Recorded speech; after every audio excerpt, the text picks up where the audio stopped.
bumili sa Lucky Plaza ng Filipino Foods at pumayag naman po siya. At dahil Sabado, wala naman po akong ganong gagawin kaya ako'y bibili sa Lucky Plaza.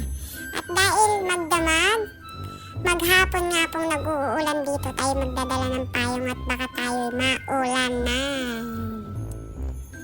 Ang escalator namin sisilap na laging humihinto. Ayan, at nalaglag pa nga ang aking headset at nasira.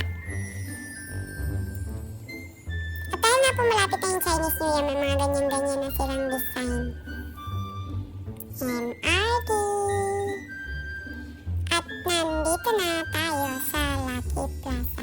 Actually, ang bibiling ko lang po is 2 2-packs ng pansit canton. At dahil nga po nag-craving ako dyan, dahil lagi namin kinakain yan ng asawa ko tuwing madaling araw at nagigising kami.